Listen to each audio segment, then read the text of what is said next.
Hi there BookTube, and welcome to a new video.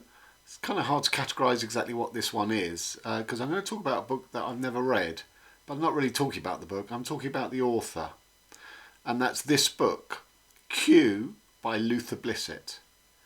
Now Luther Blissett is not one man.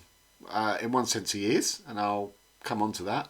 But Luther Blissett was a name used by a group that started out in Bologna in Italy, but has sort of spread its tentacles wider than that.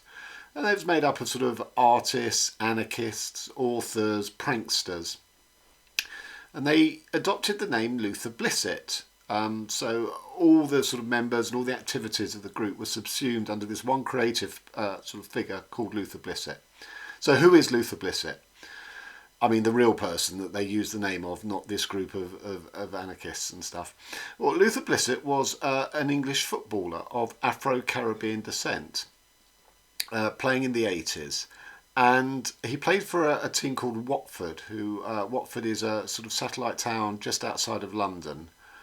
Not a terribly successful team, but you know they did okay. And Blissett was part of probably their greatest ever team at the time. And there was a second Afro-Caribbean player there called John Barnes. Blissett's career was he played for the national English team for 14 times and scored 3 goals. And John Barnes played for the national team for about 79 or 80 caps and scored 11 goals. And John Barnes is a much better, more famous player, held in higher regard than Luther Blissett in terms of what he achieved in his career. But you know, what relevance is this, I hear you ask? And it's true, you know, sport does not sit very well with literature. There's some good there's lots of good movies about sport: baseball, basketball, American football, boxing. But in literature, there's far fewer. Boxing again does well in literature. But other than that, I'm really struggling to think of successful books. There's The Damned United by David Peace, which is about a football coach. But you know, I can't think of a good book about cricket, for example. I'm talking fiction. I can't think of a book about cricket or motor racing. There's lots of sort of quite sort of trashy books about horse racing and show jumping and 3-day eventing, you know, Ginny Cooper's riders and things like that. But on the whole, sport does not sit terribly well with literature.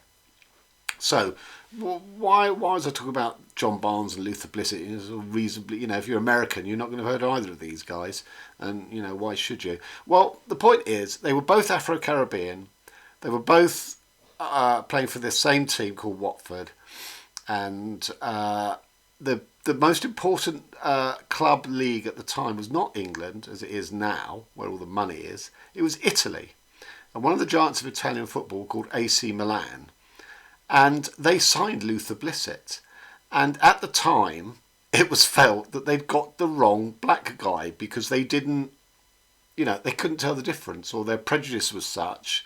They just went, that's the black guy, we'll have him, without realising that, you know, Luther Blissett and John Barnes were two different players.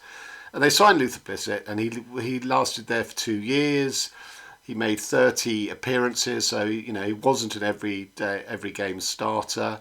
So I think modest success for that part of his career.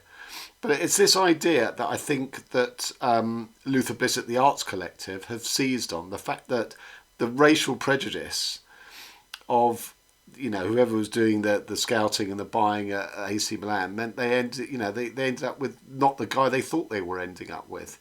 Now, they have never explicitly said this was the reason they chose the name. They just sort of said, oh, it's a funny name, which in a way is itself sort of quite, you know, tinged with racism, really. You know, it's a non-Anglo name. It appears funny to these guys. But anyway, leaving that aside, I think the reason is because it's a statement about how this great sort of Italian club with lots of money. Don't forget, AC Milan was owned by Silvio Berlusconi for many, many years. It was his club. He poured the money in it. But I think they consciously chose the name Luther Blissett because I think in Italy it was well known that they'd bought the wrong black guy. And I think that's why they chose the name. In 2000, they committed what they called cultural seppuku, which is the sort of the Japanese ritual disemboweling. They didn't literally disembowel, but for Y2K, they basically retired the name Luther Blissett online, sort of in a formal announcement and declaration. And they've since taken up the name Wu Ming, which in Chinese means no name, which would seem sort of more apposite to what they're trying to do. So that is the strange case of the author Luther Blissett. Thanks very much. Till next time.